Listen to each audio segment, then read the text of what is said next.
Two retired detectives that were in the thick of New York crime, fast and hectic. They got some stories and some jokes, even an interview with the most popular folks. Off the cuff, off the cuff. One episode just ain't enough. Get a little laughter and an interview too. It's maybe the best thing you can do.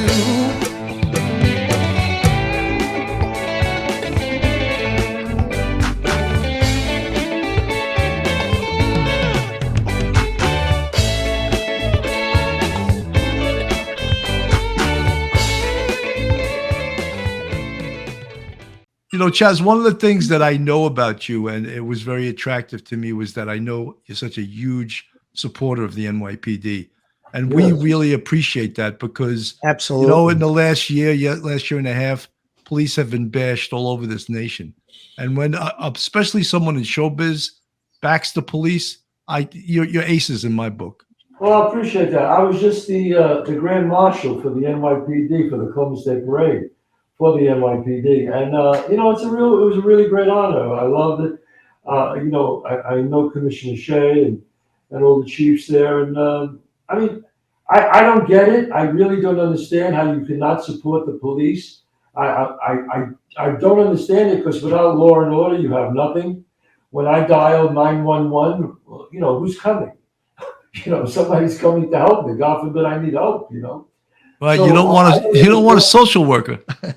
Yeah, well, look, one of them. It's amazing. You know, they say they want a social worker with domestic violence. Look, I don't have to tell you guys. You guys are the pros. Domestic violence, a domestic violence call is one of the most dangerous things to go.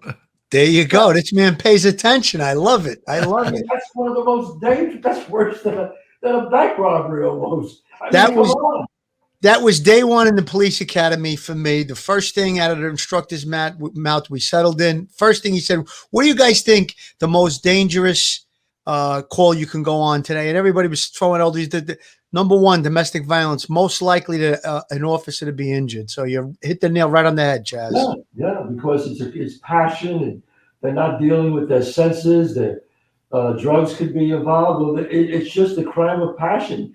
You know, years of being married, something went on, she cheated, he cheated, something happened, and you get in the middle of that, boy. And the problem with that is once you get in the middle of it, all of a sudden she jumps on your back. I was just going to say that, Chazz. You know how many times I've been hit by the wife? Oh, my God. We need a new police commissioner. Chazz Palminteri is my vote. That's right. That's right. He understands it, boy. That's for sure. Imagine him showing up to the scene of a homicide with that hat. Holy shit! We'd think he was in the squad. You know. Yeah, absolutely. We deputize him on the scene. You know. That's great. No, I have a lot of respect for the NYPD. I fly the police flag on my property. You know, with the American flag, of course. And, you know, I feel for you guys. I don't understand it. You know, you have courage that believe me. You know, you have to. People are like 9/11 when the buildings were burning. You know, you guys are running in, people running out. So how could you not have respect for people that do that? I don't get it. I don't understand it either. You know, Chazz, one of the things that I want to bring up, because I think it's the most important, and we're not starry-eyed, you know, I really respect you as an actor and as a man. But what I really respect is the values you bring to who you are. I mean, you grew up in a lower middle class family in the Bronx. Your dad was a bus driver. Your mom worked hard, and they taught you values that carried on with you to your life, and that's who you are even today. I think that's fantastic. Well, I think that's important. I think, you know, there's no manual how to be a parent. You know, I mean, the only manual you really get is really watching your father, watching your mother. I mean, you have to realize as a parent, whatever you do, whatever you say, is an image that your child will have. I watched my father with his values. I watched my mother with her values, and I became what they are. You know, and thank God, my children, my wife and I, we put the values into our kids. That's how it comes down every generation. That's how you live a better society. You know, it's no secret that a lot of these A lot of criminals, a lot of people are all from 75% from broken homes. Not just Black Americans, white Americans too. Broken homes breed crime. Let me ask you something though. Growing up in the Bronx, you witnessed a murder at the age of 9, and Right. you didn't say anything. So now you were a stand-up guy at the age of 9, you know. But how about the wise guy culture that you saw in the Bronx? You knew enough not to get involved in that, but yet you had some respect for the wise guys. I'm sure they had respect for you. Yeah, I did have a lot of. I took to me that to us, not just to me, to all my friends, they were like God, you know. I mean, look, don't get me wrong. My father was a bus driver, and I love my father. I love my mother. But these guys were so flashy. We looked at them, but my father always said, you know, don't let that fool you. You know, they live horrible lives. You know, and I didn't know that at the time because all you see is the diamonds, the money, the girls, the booze, the respect that they have when they walk around. You know, so. But what made Bronx Tale so different, guys, and why it's been around so long and it's a classic, is that Sonny was telling me the same thing my father was telling me. Stay out of it. Be careful in the neighborhood. Don't let these guys get you in trouble. Do the right thing. So that's what makes it strange.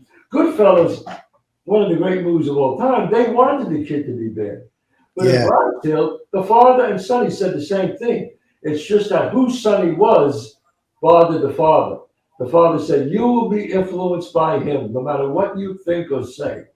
And he was right. I was influenced by him. But in the end, obviously, it worked out okay.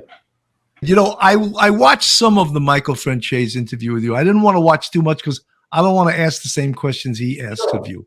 But one of the things that I sort of liked was that you and he believe in paying it back. That you want to give it back to people because you've had good fortune in this life. You worked very hard, but you've had good fortune. And I love that you want to pay it back, and you carried around that card and you actually handed it to someone. It was the saying that your father said was saddest thing in his life is wasted talent. And you would hand those cards to people. And I mean, that's tremendous, you know. And you're an acting teacher also, which is fantastic because in teaching. I do 2 or 3 master classes a year, you know, at one-on-one down in the city. Yeah. Chazz, I don't know if you know, Phil ran into your daughter today at Spumoni Gardens. I was just going to talk about that. I had the honor and pleasure of running into your daughter and your lovely wife at Spumoni Gardens. They were filming Gravesend, and your daughter has a starring role. And when I heard that, I ran right over to Willie DeMeo because my relatives own Spumoni Gardens. I says, Willie, you got to introduce me to his daughter. And he introduced me to your wife and daughter, and we took a few photos. And that was your daughter right after a scene. She bit into a slice during the scene, and she took the slice. It was so good, she took it with her. You know, Phil, this is the second free commercial we gave for Spumoni Gardens. I just want you to know that. Yeah, I'm very proud of her. You know, she attends University of Michigan, the theater school there, the musical theater school. They only took 11 girls in the whole country, and she was one of them. So, and then she just took off for a week to come in and film this. I'm very proud of her. That's fantastic. You should be. Wonderful family. And I have 2 great kids. I have an incredible, talented son. My son Dante graduated Berkeley in Boston, right in Boston, and he's a great actor, singer, songwriter. So, knock on wood, we got good kids.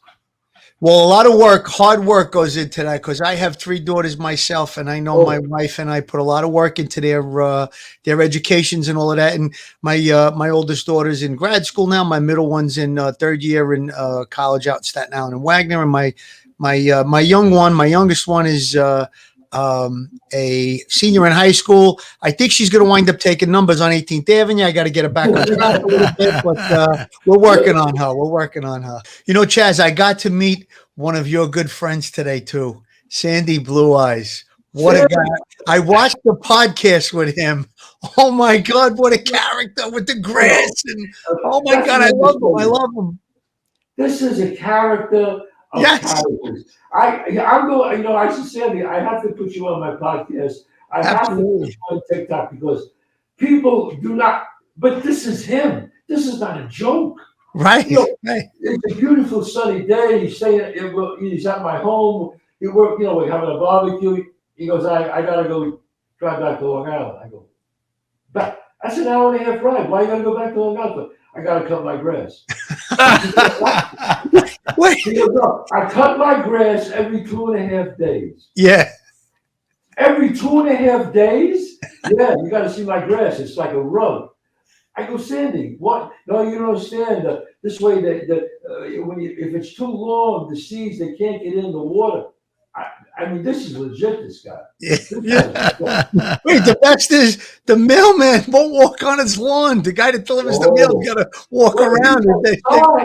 He has a sign, not only on the grass, he has a sign in the post office. Right, Do right. not walk on this man's grass. That was great. You know what was funny? Like, we got there early this morning and he was there. And throughout like half the day, everybody's saying, who is this guy? I'm saying, geez, I don't know. Finally, Willie DeMeo introduced me to him. And I happened to say something about you. I brought you up. He goes, oh my God. He goes, that's my best friend. He goes, I do security with him, blah, blah, blah. And then he says, I'm a retired cop. I says, oh my God, I am too. I had the pin on it. So, oh my God. So we started talking. And then I came home and I watched that podcast. I was dying. I wish I knew I'd watched it before. I would have really broke his chops, you know? You know, this guy, I mean, he buys 500 eggs every month. And he has egg whites every day. I mean, you can't make this shit up, man, with this guy. Yeah. He lives in 1960. Yeah. You see the way he dresses? Yes. He drives a 71 Cadillac, a 74 Nova. The Nova was on the set. They used it on the set today. Yeah. You know what? He's a super guy, a great guy. Actually, he's a bodyguard. He's my bodyguard when I do my shows. But, you know, I always I hire retired cops. My other guy, Bobby Lamchops, he's another retired cop. And him and Sandy, I use both of them. And I love police officers. They're the best to hire because they know everything. You don't have to tell them anything. They see things 20 minutes before it happens. So, you know, they're just good to have, you know. That's for sure. Absolutely. One episode just ain't enough.